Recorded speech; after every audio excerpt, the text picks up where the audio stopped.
Good morning all, I am Mrs. Deepika Shree, the Department of Vision Assistant from Allied Health Sciences. Today we are going to see the topic is esophageal malignant tumor.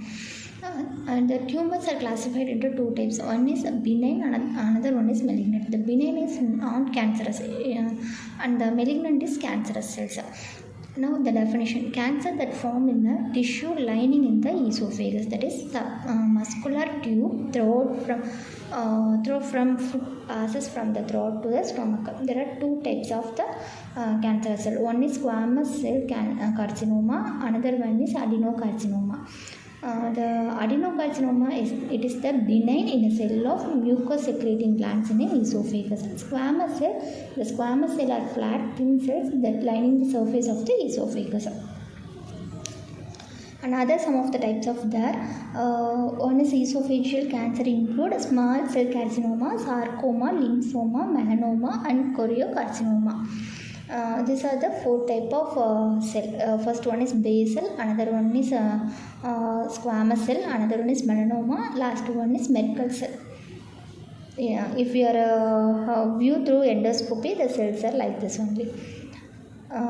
Next we are moving to causes. The usage of tobacco products including cigarettes,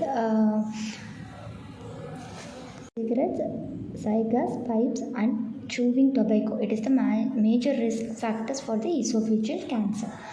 Next one, pathophysiology.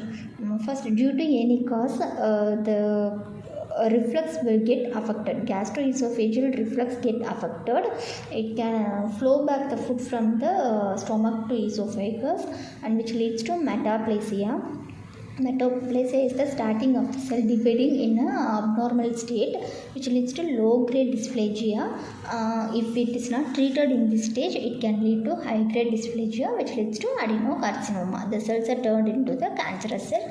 We can't replace this cell to get back to the normal positions.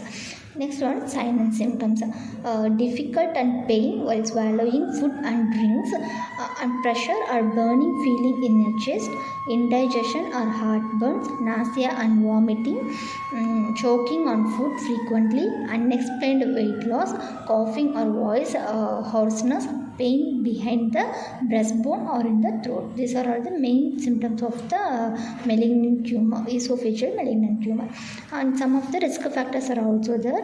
Risk factors are smoking, excessive alcohol, gastroesophageal reflux disease, obesity, aged people. And then move on to the complications. There are two types of complication. One is early complication and another one is delayed complication. In early complication, pain, bleeding, stent migration, aspiration pneumonia, air obstructions. Delayed complication, tumor, overgrowth, stent migration, reflux, perforation or hemorrhage. There are the different type of ways to rule out the diagnosis, to rule out the malignant tumor.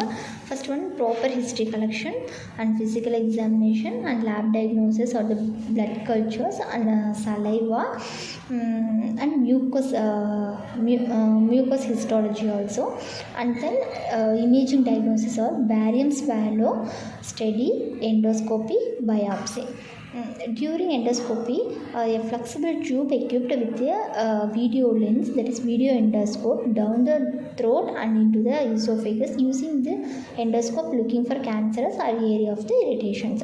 Biopsy uses the special scope passed down the throat in the esophagus to collect the sample to a suspicious tissue, that is the biopsy. The tissue sample is sent to the laboratory to look out for the cancerous cells. Other ways are bronchoscopy, endoscopic ultrasound, computerized tomography, positron emission tomography. This PET is especially for the cancerous cells. And some of the procedures are there. One is the removal of the abnormal tumor, surgery to remove the portion of the affected portion of the esophagus, that is called esophagectomy. This is the picture of esophagectomy, removing the affected part and it is reconnected to the another part. Next one is esophagogastrectomy. This is also remove the affected part, and the upper portion of the stomach is get removed, and it is joined back to the esophagus. So the food is from esophagus, it can pass directly through the jejunum. Another one is treatment complications are relieving esophageal obstruction. If your esophageal cancer has narrowed your esophagus, the surgeon may use the endoscopic and a special tool to place a metal tube to hold the esophagus open. Other options include surgery, radiation therapy, chemotherapy, laser, and photodynamic therapy. Treatment for complications, providing nutrition. Chemotherapy, radiation therapy, combined chemotherapy and radiation therapy, target drug therapy, immunotherapy, some of the other treatments to destruct the cancerous cells. And conservative management is cessation of the smoking and alcohol. Thank you.